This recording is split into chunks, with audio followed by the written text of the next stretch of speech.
kelihatan nggak peduli gitu. Mereka tuh nggak peduli. Tapi mereka tahu kan? Tapi mereka tahu itu dia punya gangguan jiwa dari umur 12 tahun. Dari umur 12 tahun dia pernah dimasukin ke klinik. Tapi dia nggak ngasih tahu Jasmine. Nggak kasih tahu saya setelah menikah, setelah kejadian saya dipukul dan anak saya dipukul baru dia.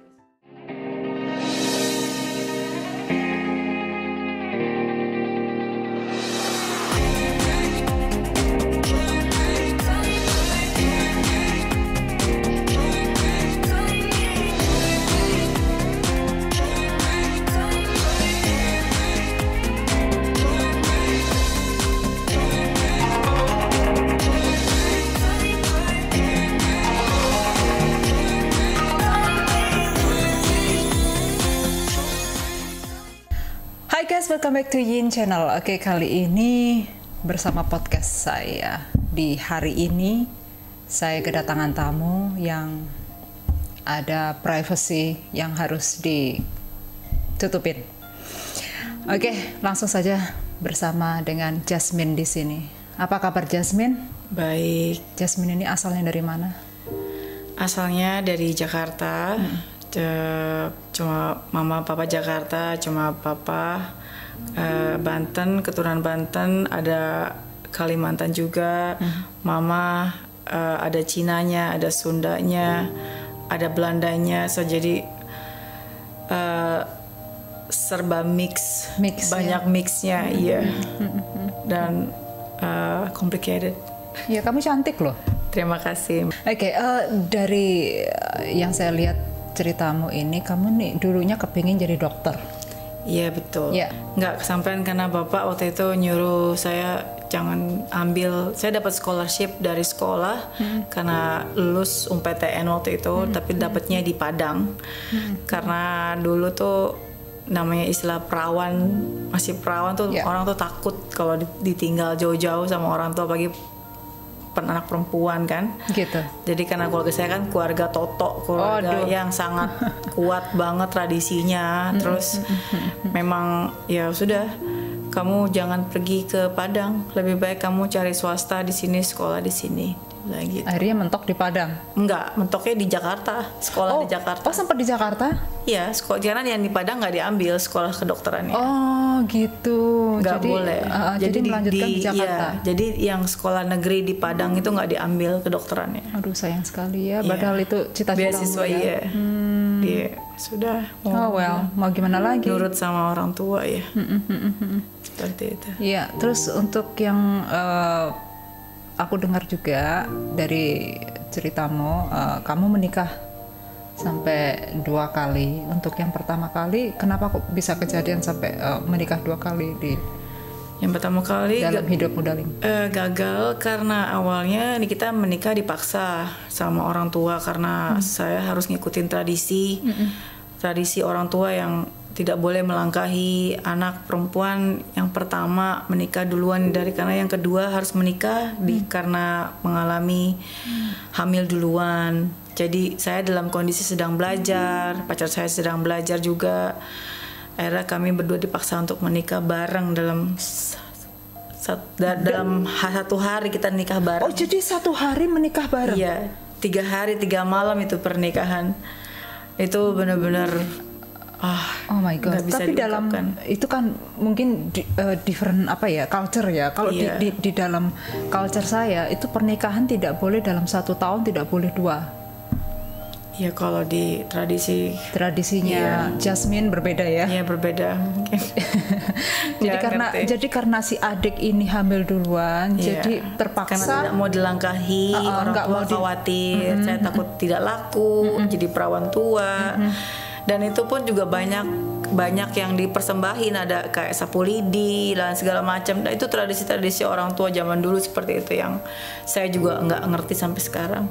Saya cuma hanya following aja, ikutin tradisi orang tua karena kita ibaratnya menghormati orang tua, sayang sama orang tua seperti itu.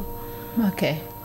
Jadi kejadianlah 1 hari 2 pernikahan. Dan akhirnya tidak berlangsung lama pernikahan itu, cuma 1 tahun menikah, setelah itu cerai. Setelah dapat anak, saya dapat anak dari suami yang pertama, saya cerai.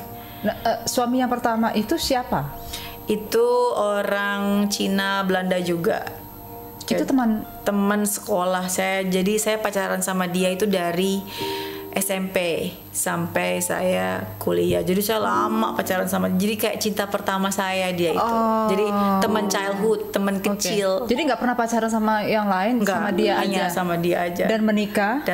Setelah dan itu cuma 1 tahun menikah dan akhirnya pisah. Ya karena it's not ready. Nggak ada yang menyangka juga karena kita pacaran cukup lama karena dari kecil. Tiba-tiba setelah menikah kita pisah udah seperti akhirnya udah kayak musuh gitu. Oke. Kita nggak ada yang tahu namanya, mungkin nggak tahu, mungkin Oke. Tuhan punya rencana lah. Iya. Pada saat itu masih muda banget ya, jadi 21 lah. ya 21 ya. 21. Udah kerja waktu itu? Belum. Dulu masih kuliah. Masih kuliah. Iya, belum ya, selesai. Masih belum inilah. Di kampus di swasta di Jakarta. Ya. Begitupun pacar masih kuliah juga di kampus di Jakarta juga. Oke. Wow. Semenjak saya dipaksa menikah sama orang tua, jadi saya sama keluarga itu dibilang dendam sih, dendam ada, tapi karena dendam, kesel, kecewa, nggak ada rasa senang karena saya dipaksa gitu, dan pacar saya pun dipaksa menikah gitu dengan orang tua saya yang ibaratnya dibikin kayak komersil juga. Pernikahan kami dirayain sampai 3 hari 3 malam, dan dia ngundang seluruh keluarga dari keluarga di orang Cina, orang mana-mana. Jadi semua, jadi dibikin seperti Pesta gede gitu. Pesta besar-besaran ya. Karena padahal mereka nggak tahu sesungguhnya di balik pernikahan itu kita tuh dipaksa gitu untuk menikah, bukan karena kita mau menikah gitu. Jadi ada paksaan di sini ya. Saya sempat sedih karena saya akhirnya nggak lulus kuliah dua-duanya. Saya nggak dapat kedokteran, saya tidak lulus sekolah hukum.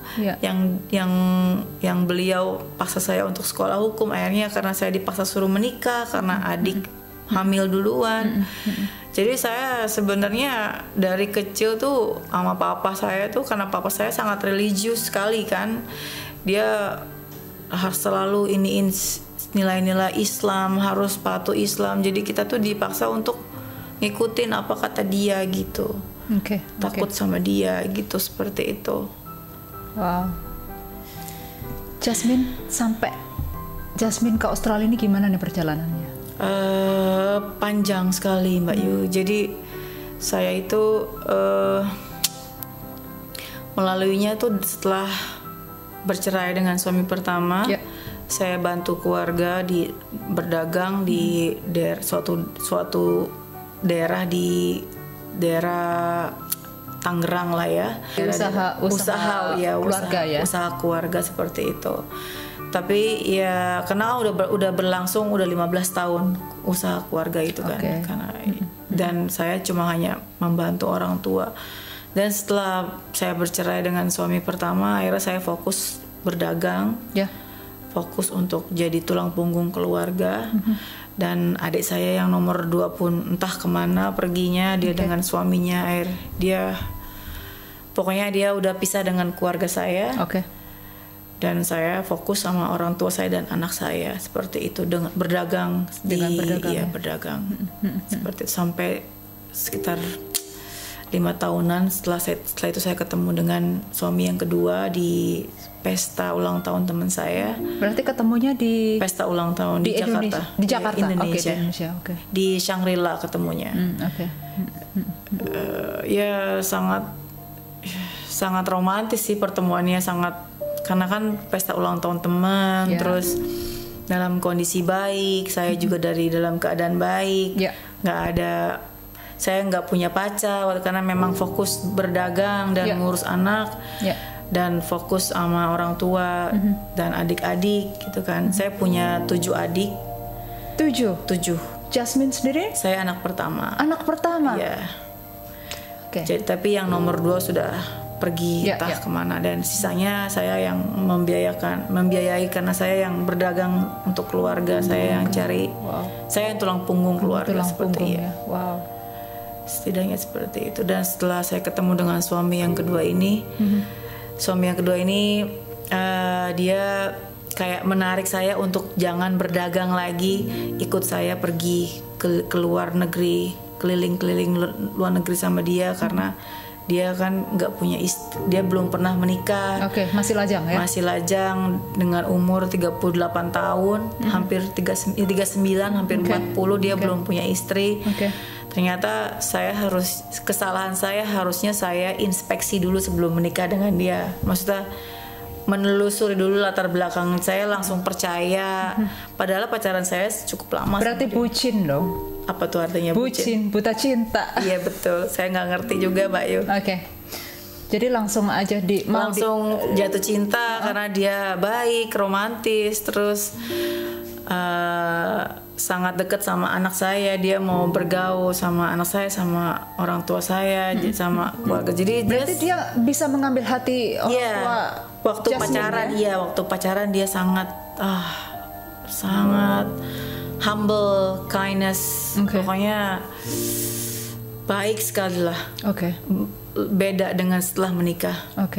Setelah menikah setahun dengan dia itu kita dibawa ke luar negeri. Saya sama anak saya dalam keadaan hamil sayanya. Dan itu waktu itu memang anak saya yang laki-laki itu masih sangat umur kecil, 3 tahun lah, 3 tahunan. Dia bilang, karena dia kan saya single parents, terus dia bilang, mama, aku nggak mau ditinggal sama mama karena hanya mama yang aku punya, aku nggak punya papa. Terus kalau nenek kan ada adik-adik mama, aku mau ikut sama mama. Jadi anak aku tuh memang deket, emang sangat sifatnya tuh sangat perempuan sekali gitu kan, karena memang mungkin dari keluarga kami kan perempuan semua. Keluarga aku punya adik perempuan semua. Cowok 2. Cowoknya cuma 2. Cowok. Jadi kebanyakan perempuan kan. Jadi anak aku tuh memang kebawa seperti perempuan. Jadi sensitifnya tuh, feminimnya tuh terlalu inilah. Jadi dia akhirnya sampailah kita terbang ke luar, tinggal di sana. Saya dalam keadaan hamil. Akhirnya saya keguguran. Terus hamil dengan yang pernikahan kedua. Iya, itu anak saya pertama dari dia. Jadi saya dapat anak pertama dari dia, keguguran pas lagi ke luar negeri. Ya. Terus akhirnya mungkin dia dalam keadaan yang karena anak pertama, dia pikir kok bisa dia menyalahkan saya membunuh anaknya, padahal kan dia yang bawa saya ke sana, bukan saya yang membunuh. Jadi dia timbul rasa kesal, rasa frustrasi. Dia kasar sama saya. Dia bilang dan akhirnya anak saya membela saya di situ. Akhirnya dia kena pukul juga. Ya pokoknya ceritanya tuh sangat sedih Mbak Yu. Kalau diceritakan saya sebenarnya tidak mau, cuma itu bikin trauma yang sangat mendalam karena saya kehilangan anak saya dari dia, tapi saya dibilang membunuh karena saya bilang saya tidak, itu karena keguguran, karena memang perjalanan dari Jakarta ke Afrika itu 38 jam. Terus kecapean itu. Saya punya anak kecil 3 tahun dan saya bawa ini usia dalam 5 bulan kan. Terus dia sampai di sana, dia marah-marah, itu keluar semua sifat aslinya. Terus dia bilang, kenapa kamu berdarah? Terus saya bilang, saya nggak tahu, mungkin saya keguguran. Kenapa bisa keguguran? Saya nggak tahu. Terus karena dia manfaatkan situasi saya di negara orang, jauh dari keluarga, terus saya di pojokan, disalahkan. Itu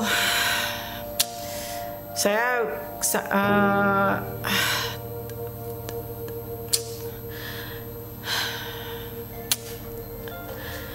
traumanya itu sangat sangat dalam gitu loh. Sampai saya dipukul, anak saya kena pukul juga. Terus sampai saya di sana pun setelah keguguran itu dia nggak bawa saya buru-buru ke rumah sakit gitu loh.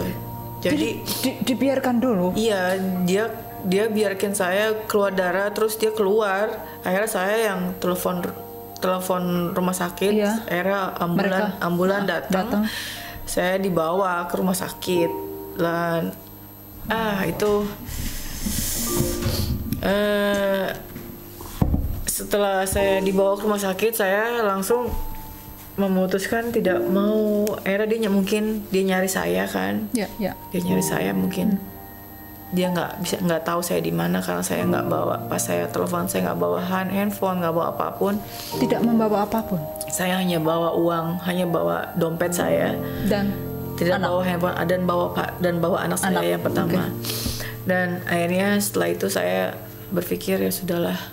Saya bilang, akhirnya saya bilang, kenapa kamu bisa keguguran? Saya bilang, iya saya nggak tahu, saya baru tiba dari Indonesia, terus tiba-tiba saya keguguran, saya seperti itu. Dan suami saya marah, dia pikir saya bunuh anak saya, padahal saya tidak tahu, saya tidak bunuh anak saya itu memang keluar darah sendiri. Itu mungkin dari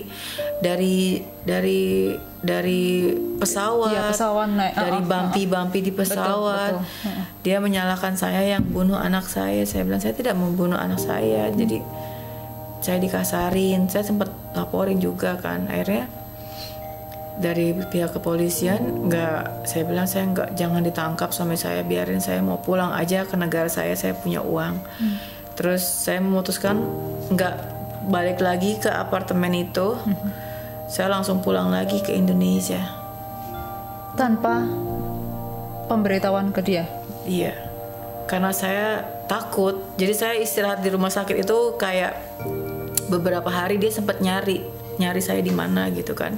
Nggak ketemu. Akhirnya saya setelah 3 hari saya di rumah sakit, saya memutuskan untuk pulang langsung ke Indonesia. Waktu pulang ke Indonesia, apakah dia masih mencari ke Indonesia? Dia nyari setelah 3 bulan.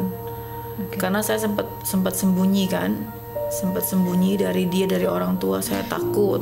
Tapi dari karena baru setahun menikah. Dari cerita kamu ya, dia mempunyai beberapa kepribadian. Itu saya belum dikasih tahu. Oh belum ya? Jadi tahunya pada saat pas kejadian saya sudah sembunyi selama 3 bulan. Dia cari saya, orang tua saya cari saya karena khawatir anak saya kemana.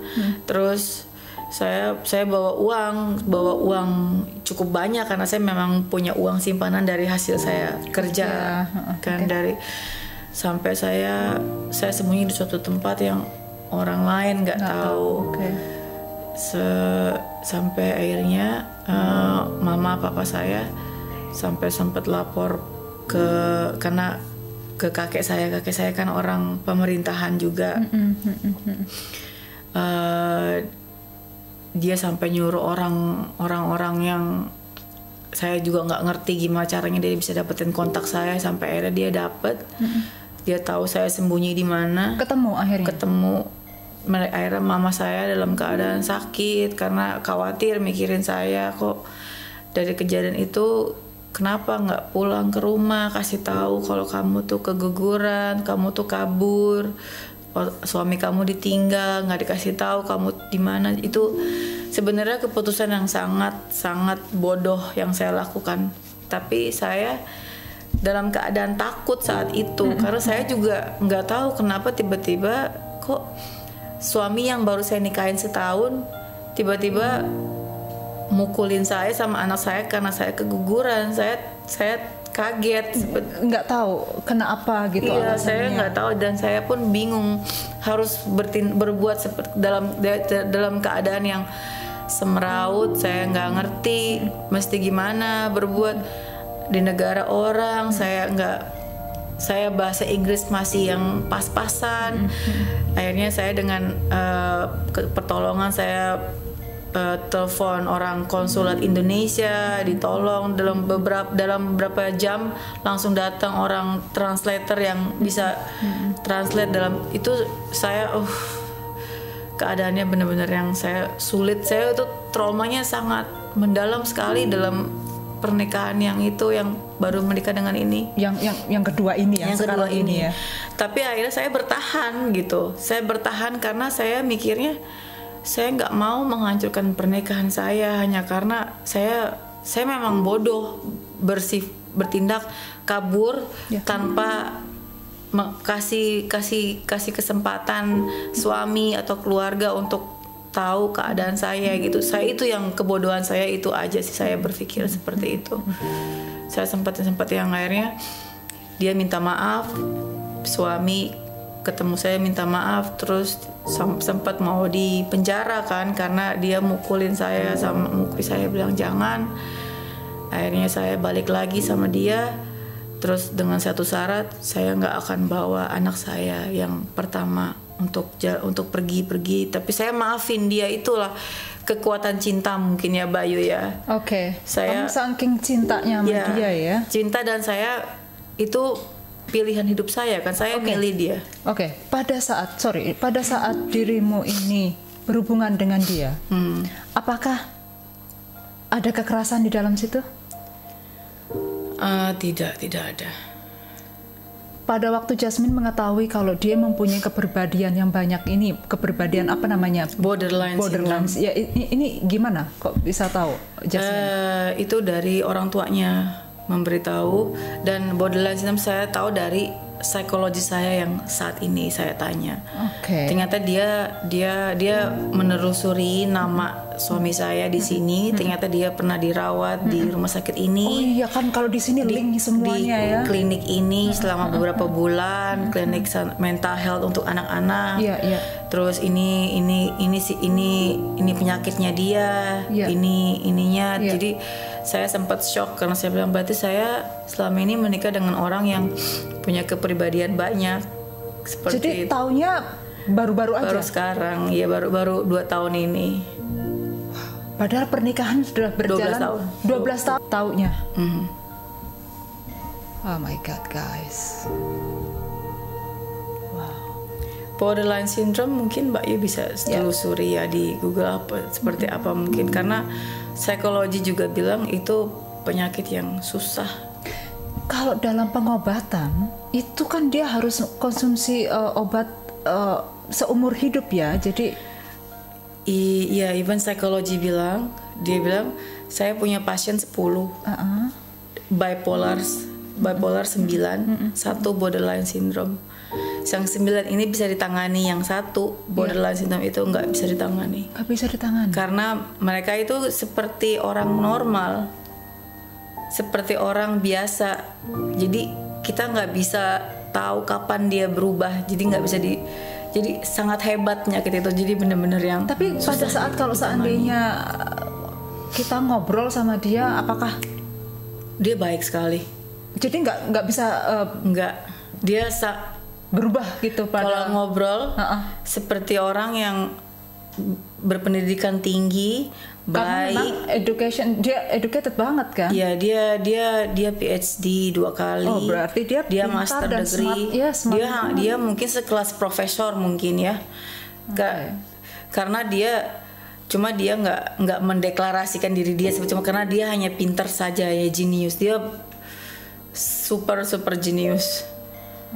Jadi dia ngomong apapun kita harus tahu. Kamu ngomong kayak gini, harus tahu detailnya apa alasannya kamu nanya saya seperti ini. Mau kamu apa ke saya? Dia langsung memprediksikan, oh kamu akan seperti ini sama saya. Jadi dia bisa tahu. Jadi dia kayak dia bisa memprediksikan future. Oh kamu pasti nanti kayak gini ke saya. Oh gini. Dia kayak bisa. Dia bilang, bisa membaca. Dia bilang diri dia tuh kayak Tuhan, padahal sebenarnya tidak. Dia hanya guessing gitu. Cuma di guessing dia tuh kebenar gitu. Guessingnya selalu benar karena dia selalu benar. Selalu benar karena dia suka. Dia bilang kamu jangan seperti ini, nanti akhirnya akan begini. Itu benar, tapi dia hanya guessing, bukan peramal. Dia memang baca, menelusuri gitu. Jadi dia memang memang cari semua tuh lewat pengetahuan gitu, lewat kepintarannya dia, bukan dia peramal, bukan dia punya sixth sense, bukan, karena memang dia pintar seperti itu. Iya. Kalau dalam sampai sekarang berhubungan nggak? Sama dia saya sudah hampir 2 tahun. Nggak berhubungan? Nggak. Semenjak kejadian VR. Tapi masih satu rumah? Satu rumah. Apakah bisa?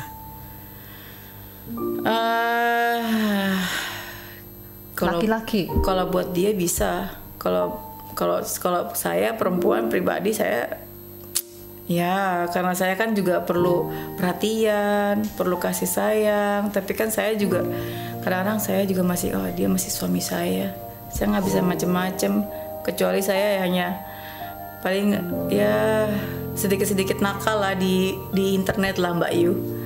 Hanya berbuat seperti itu, jadi nggak yang tidak macam-macam, yang nggak macam-macam sampai kayak gimana gitu ya? Nggak macam-macam pun saya udah banyak cobaan di sini. Yang kata orang ini, kata orang itu ya? Iya betul. Mereka tidak tahu yang sesungguhnya. Mereka tidak tahu yang sesungguhnya.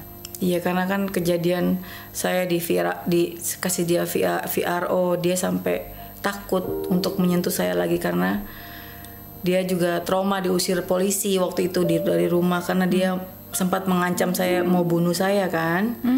Akhirnya saya disembunyikan lewat sama polisi, sama pihak government sini selama seminggu sama anak-anak. Dia mungkin trauma juga, jadi dia selama 2 tahun ini dia benar-benar menjaga perasaan saya, menjaga nggak menyentuh saya. Jadi dia sangat takut sama saya saat ini. Dia malah lebih kayak dia serahin uangnya lebih banyak karena dia takut saya pergi tinggalin. Jadi secara finansial dia mencukupi semuanya. Mencukupi. Ya, finansial mencukupi, tapi ya itu batinnya saya disiksa sama dia. Batin lahirnya disiksa sama dia karena. Tapi ada kepikiran nggak pada waktu itu, saking mentoknya nih perasaan batin ya, kan pasti sakit hati ya dengan perilakunya dia seperti gitu. Ada nggak kepikiran, aku mau cari lain? Sempet nggak? Enggak, Mbak Yu.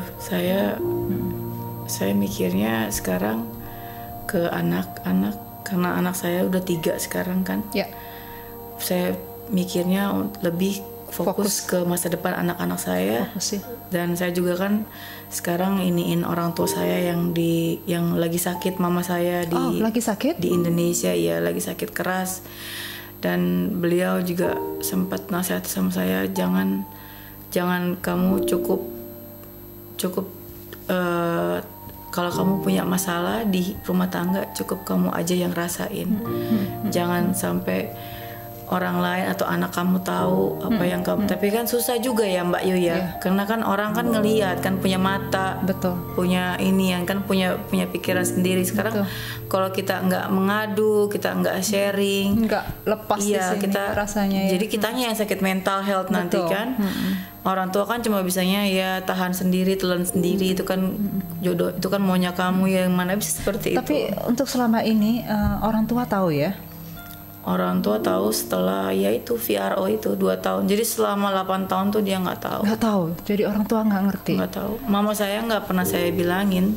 Nah terus pada waktu kamu menikah itu, dari pihak keluarganya dia apa nggak ngasih tahu? Enggak. Backgroundnya dia seperti apa? Enggak. Mereka kaget. Wah itu jahat lah. Mereka kaget itu karena mereka pikir kok bisa sih? Kok bisa sih dia menikah gitu? Kok bisa sih ada yang mau? Dia malah keluarga mereka malah bilang kayak gitu. Cuma mereka senyum. Cuma mereka bilang kamu baik-baik, hati-hati, udah gitu doang. Nggak bilang apapun. My God guys. Jadi orang tuanya dia yang tega sama saya sebenarnya, yang jahat, yang nggak kasih tahu dari awal. Kita lamaran pun dia nggak kasih tahu. Sebelum menikah kan ada acara lamaran kan, nggak kasih tahu gitu kalau anaknya itu punya masalah gitu. Harusnya sebelum kita menikah itu dia kasih tahu, kamu siap nggak?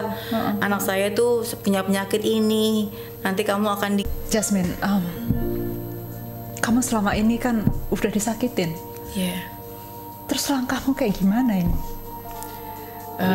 Sekarang atau sebelumnya? Yang Ya, sekarang, sebelumnya dan sekarang ini. sebelumnya saya pribadi nggak bisa apa-apa, cuma bisa bertahan aja, cuma bertahan supaya tetap bisa hidup untuk anak saya, untuk keluarga saya. Jadi walaupun saya sering video call sama mama saya, setiap saya udah dimanapun saya, di luar negeri manapun, pasti orang tua saya suka mau video call, apalagi anak saya kan. Pasti. Saya harus nutupin bekas dipukul sama dia, harus mungkin saya pakai tangan panjang, atau saya mungkin saya habis mandi saya langsung pakai make up yang tebal gitu, supaya kelihatan saya tuh happy, kelihatan bahagia pernikahannya. Jadi setelah saya pulangin, Tapi aku ngeliat kamu itu kalau setiap hari itu ceria banget loh ya. Tapi di dalamnya nggak ceria. Enggak. I can see that. iya, saya coba bertahan aja Mbak Yu. Ya itu kan pilihan saya. Jadi mama saya kan selalu bilang itu kan pilihan kamu. Bukan mama yang pilih, bukan papa yang pilih, itu pilihan kamu. Sampai kamu juga tidak mau berdagang lagi, memutuskan untuk udahin usaha, milih dia, pergi sama dia ke luar negeri, keliling-keliling luar negeri, ya sudah, kita nggak bisa apa-apa, itu pilihan kamu. Jadi mama kan nggak tahu saya seperti itu kan, gitu kan. Jadi taunya hanya saya bahagia ke luar negeri seperti itu. Sampai saya kan nggak bilang kalau sama saya dipukul waktu itu kan. Kalau anak kamu ya. Oh, saya nggak kasih tahu. Kalau saya kasih tahu mungkin hari itu juga mungkin mereka taunya hanya saya pergi waktu itu. Dan kenapa bisa pergi? Saya bilang saya keguguran, saya yang salah. Jadi saya menyalahkan diri sendiri. Saya tidak bilang kalau dia yang. Saya nutupin kesalahan dia. Karena ya itu bodohnya saya terlalu cinta sama dia gitu. Orang tua tidak tahu sampai setelah 2 tahun baru tahu. 2 tahun sekarang ini. 2 tahun ini ya. 10 tahun mereka nggak tahu. Mereka nggak ngerti.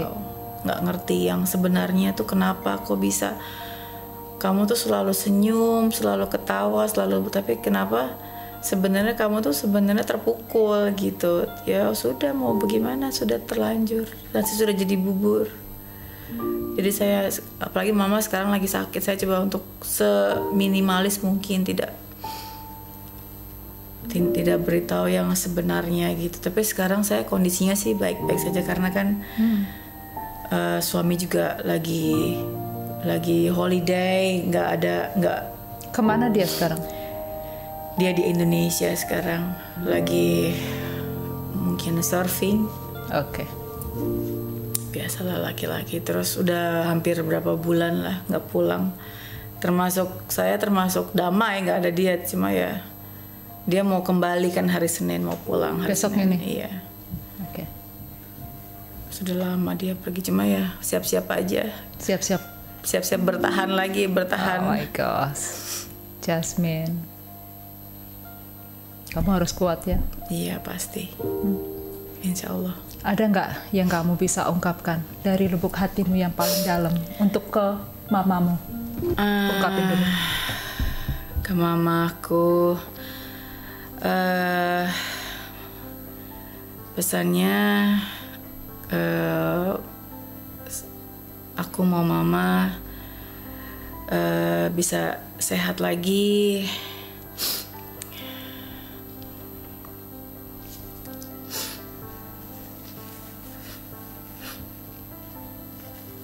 Aku gak bisa, Bayu. Kamu sayang mama kan?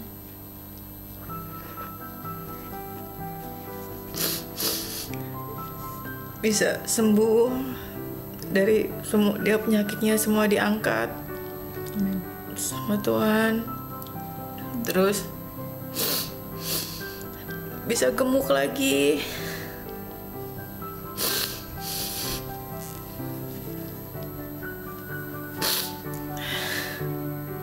Sekarang mamaku udah stadium 4 cancer.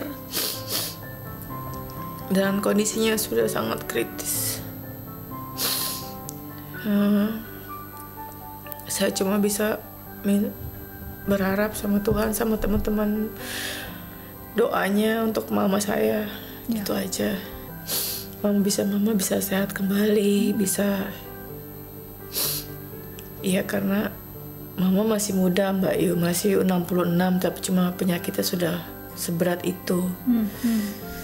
Saya sudah akan sekarang yang aku nggak bisa bantu apa-apa karena aku pribadi juga ngerasa gimana ya, bukan kekurangan, ada anak, ada keluarga di sini, hanya mau bantu pun tidak bisa karena orang tua tuh tidak memperbolehkan aku kasih apapun, dan tidak mau mereka itu Tidak dibantu. Mereka maunya fokus sama diri sendiri aja, simpan uang buat masa depan kamu. Kalau ada apa-apa nanti, kalau mama pesannya selalu, kalau mama nggak ada, siapa yang mau bantu kamu? Kamu punya uang sendiri. Karena kan mama selalu bantu aku kan. Waktu selama aku di sini, nggak dibilang kekurangan sih, enggak. Cuma mama suka kasih uang, suka kasih jajan buat aku pribadi, buat beli-beli apalah. Mama selalu bilang, simpan uang kamu buat nanti kalau ada apa-apa. Kalau mama nggak ada, kamu punya uang, seperti itu. Cuma aku nggak mau sampai mama nggak ada, karena kan aku cuma orang tua, aku lebih sayang ke mama karena lebih dekat ke mama. Iya, karena mama tuh segalanya buat aku gitu. Dia tuh segalanya dia buat aku. Aku dalam keadaan ngecewain dia pun dia masih yang merangkul. Dia nggak pernah pukul aku, nggak pernah marahin aku dari kecil. Dia selalu manjain, dia lemah lembut, dia sayang sama aku. Makanya kalau sampai aku bilang aku kena kekerasan dari suami, aku nggak tahu lagi deh harus gimana gitu sama. Aku juga nggak tahu lagi ngomongnya lagi Mbak Yuda ya.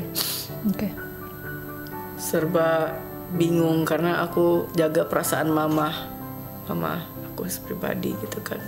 Ya. Tapi keluarga nggak ada yang tahu kan? Nggak ada, keluarga nggak ada yang tahu. Tapi sedikit mungkin mama tahu. Setelah VRO ya mereka tahu, karena kan dari pihak suami yang kasih tahu kalau saya kasih VRO ke dia. Akhirnya mama bilang, kamu harus cancel VRO, jangan seperti itu.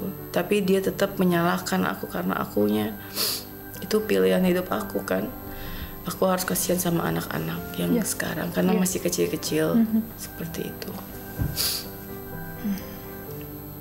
Tetap berjuang ya. Iya Mbak Yu, terima kasih.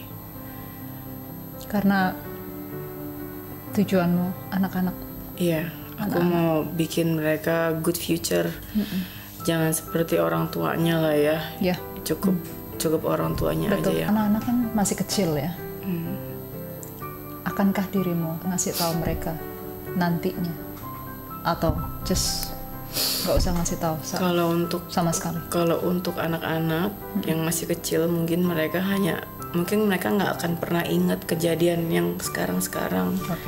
Karena kan kita sekarang berusaha sebisa mungkin, sekuat tenaga mungkin, jangan memperlihatkan kita tuh saling membenci, kita tuh berantem atau seperti, karena tapi di depan anak biasa-biasa aja kan? Enggak, iya, kita nggak pernah diliatin. Karena yang tahu semua itu cuma anak yang pertama. Iya. Jadi pas berantem itu anak pertama selalu mendengar kan. Jadi dia tahu. Dari mulai kecil dia udah mendengar ya? Iya, anak pertama itu udah kena pukul juga kan dia. Jadi dia sempat dipisahin sama saya 8 tahun kan, makanya saya ambil lagi setelah dia umur 14 tahun. 14 tahun. Sampai sekarang dia ikut kita.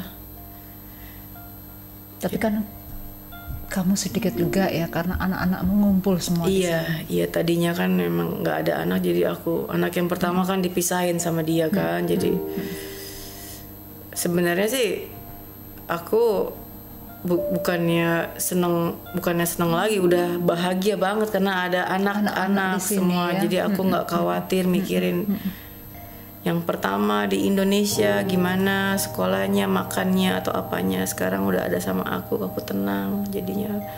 Cuma ya yang bikin aku nggak tenang, suami kadang-kadang sifatnya suka gonta-ganti ya, tadi personality. Ya. Jadi nanti dia baik, nanti dia jahat. Cuma sekarang jadi kita nggak tahu ya prediksinya pada saat dia berubah gitu, nggak tahu. Aku nggak tahu. Jadi kadang kalau dia lagi baik, kita semua nih berusaha untuk diem. Dia lagi baik, kalau dia lagi jahat pun kita diem. Jadi sekarang semua keluarga sudah tahu lebih baik diem, nanganin orang seperti itu, dicuekin. Jadi kayak manajer, bersifat kayak manajer aja. Jadi dia marah-marah, ya udah, kamu benar, saya salah. Ya, minta maaf enggak, menghindar enggak, tapi dijawab juga dengan kata-kata yang ya udah kamu benar, saya salah. Just langsung pergi. Jadi cukup seperti itu. Saya sekarang menanggulangi sifat dia yang ganti-ganti. Dia baik, dia bilang ayo kita dinner, ya maaf ya saya sudah kenyang, nanti aja, maaf ya. Jadi saya minta maaf dulu, terus saya bilang saya sudah kenyang dengan alasan. Jadi saya menerima dia baik enggak, menerima dia jahat juga enggak, saya jadi di tengah-tengah. Saya berusaha jadi netral sekarang. Yang kamu bilang tadi sudah lama tidak berhubungan? Sudah 2 tahun. Sudah 2 tahun. Bisa ya? Insya Allah bisa. Insya Allah saya bisa. Saya juga nggak tahu, mungkin setelah pulang dia kesini saya juga nggak tahu sifatnya dia seperti apa. Mungkin dia paksa saya untuk melayani dia. Saya juga kan tidak tahu kan, karena kan masih satu suami rumah. kamu. Iya, masih suami, masih sah dalam agama, dalam hukum juga masih sah. Menikahnya sah, bukan menikah kontrak, menikah sah. Orang tua semua tahu, keluarga tahu, pengadilan tahu, sampai jadi saya masih menikah walaupun dibilang di sini udah separate. Tapi dalam surat resmi saya masih istri dia. Berarti kan dia masih hak. Saya belum cerai sama dia. Berarti kamu juga masih ada hak di situ. Ya makanya dia juga masih kasih nafkah ke saya, karena kan saya masih istri sahnya dia. Dan dia juga masih kasihan sama anak-anak saya kan, masih tanggung jawab. Tapi pada saat dia kalau di rumah ya sama anak-anak gimana? Galak dia. Dia galak. Kalau dia lagi galak ya galak. Dia bisa smacking anaknya. Smacking dalam arti kata disiplin ya. Bukan smacking ya, mungkin kalau kata orang di sini bilang smacking itu abuse, tapi buat dia nggak ada di buku disiplin anak sendiri itu abuse. Itu buat dia, buat suami saya. Sampai dia nantangin social worker, sampai nantangin child protection. Dia bilang kasih saya buku yang larang saya disiplin anak saya sendiri, saya akan berhenti smacking anak saya kalau ada bukunya. Dia bilang seperti itu. Ada buku, harus resmi, ada pengadilan. Dia bilang nggak ada hukumnya saya disiplin anak. Semua orang tua di sini kalau anaknya bandel pasti disiplin anaknya.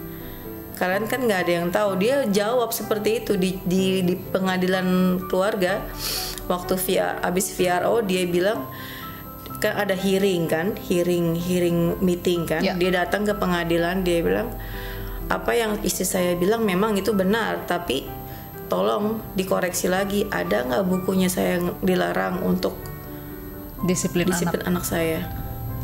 Aduh. Ada nggak bukunya? Ada hukumnya, ada undang-undangnya nggak? Dia bilang.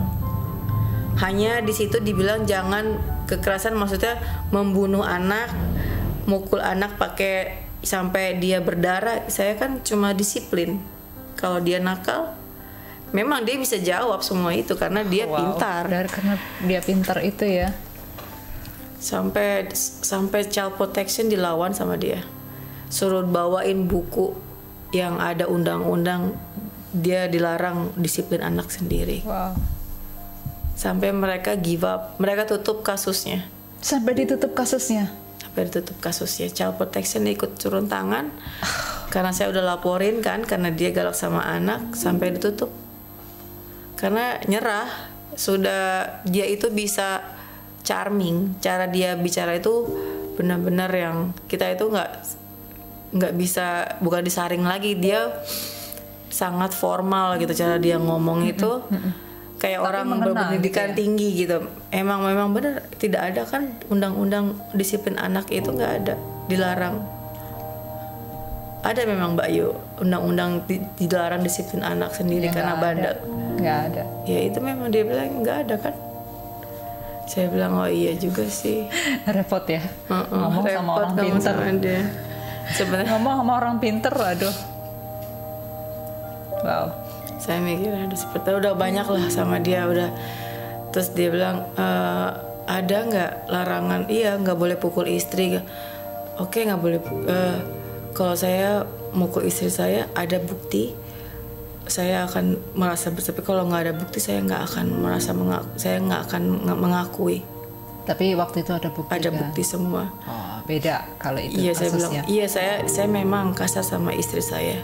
Kasusnya beda kalau seperti itu.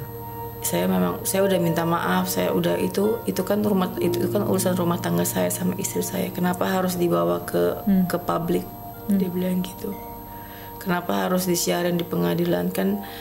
Tapi kan istri kamu bilang kamu mau bunuh dia, iya, karena ya saya salah. Dia bilang dia salah, tapi dia nggak bisa ngomong. Setelah dia bilang dia salah, dia nggak bisa ngomong lagi. Tutup dia langsung diam. Kenapa kamu salah apa? Dia diam aja. Kenapa kamu bilang mau bunuh istri kamu? Dia diam aja. Berarti kan istrinya nggak salah apa-apa, gitu kan? Dia diam aja. Istri kamu memang berbuat apa? Tidak berbuat apa-apa. Kenapa kamu mau bunuh dia? Dia diam aja. Berarti dia memang, berarti kalau udah diam berarti dia memang udah salah seperti itu. Dia udah nggak bisa keluar kata-kata lagi. Udah mentok dia. Sampai hakim bilang berarti kamu pantas dikasih VRO sekarang. Dia diam aja. Wow. Harusnya istri kamu jangan cancel VRO. Dia diam aja. Dia nggak ngomong. Karena dia bilang, pas dia ngomong, dia setelah hakim bilang gini, jadi sekarang kamu mau bagaimana sama istri kamu? Saya mau baik-baik saja, saya mau berubah. Dia gitu doang dia. Pas pengadilan itu di sidang, tanda tangan nggak dia? Iya.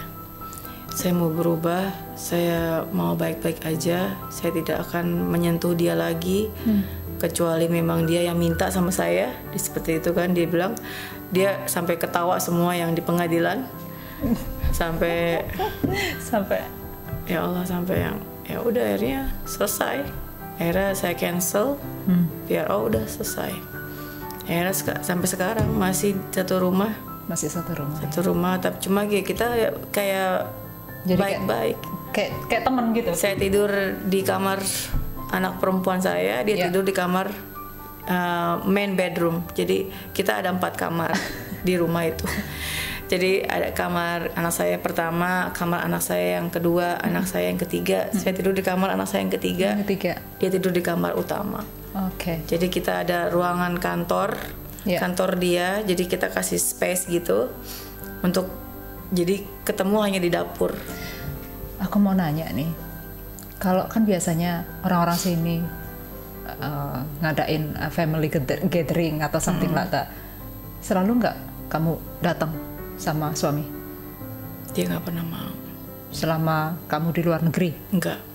Dia jangankan family gathering teman-teman, familynya dia aja dia nggak pernah kayak Christmas, dia nggak mau ngumpul. Kita semua makan malam, makan siang, ngumpul di luar, dia di kamar tidur. Dia nggak mau ketemu sama keluarganya sendiri, ponakannya, sepupunya. Dia lebih baik tidur di dalam. Dia sangat unfriendly, sangat rude. Oke.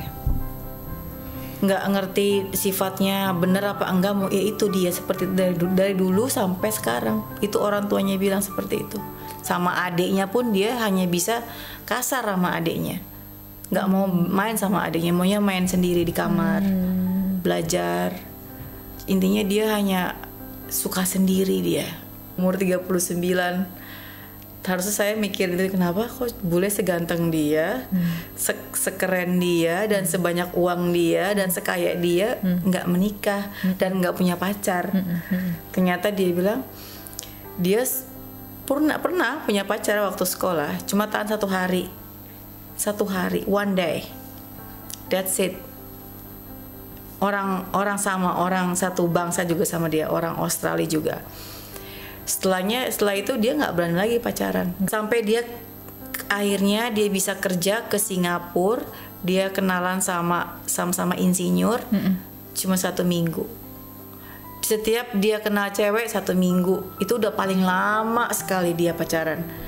Sisanya cuma 3 hari kenal cewek, 3 hari, hanya berhari-hari udah selesai. Tahu di sifatnya dia udah hengkang semua perempuan. Dia akhirnya cerita semua, iya memang saya seperti itu. Kenapa kamu nggak pernah cerita sama istri kamu? Saya takut kehilangan istri saya. Oh wow. Jadi dia alasannya dia kenapa dia nggak cerita, karena dia takut kehilangan saya. Ya tapi kan nggak fair kan kalau dia nggak cerita Iya, gitu loh. iya jahat namanya. Ya iyalah, itu namanya nggak Sampai fair. saya nggak tahu udah Nggak 12 tahun. Tahu-taunya 2 tahun sekarang. 2 tahun sekarang iya, ini. 10 tahun saya tanda tanya kenapa sifat dia seperti itu. Wow. 10 tahun saya nggak tahu. Tapi tetap ya, Jasmine, tetap berjuang untuk anak-anak. Iya. Untuk masa depan kamu sendiri juga. Jangan lupa itu. Iya, Mbak Dan Ayu. selalu berdoa. Iya Mbak Ayu, terima kasih. Ya, dan thank you so much for coming at the Yin podcast, Yin channel kali ini ya. Thank you. Oke, guys, inilah kisah dari Jasmine. Dan hidup adalah serangkaian perubahan yang alami dan spontan. Jangan tolak mereka karena itu hanya membuat penyesalan dan duka. Biarkan realita menjadi realita. Biarkan sesuatu mengalir dengan alami kemanapun mereka suka. Iya. Thank you so much for watching. Don't forget, click like, subscribe, and comment. Jangan lupa ya, ikutin terus Yin Channel. Bye-bye. Bye. Thanks for watching. Make sure to subscribe and hit the bell icon to never miss out on another videos.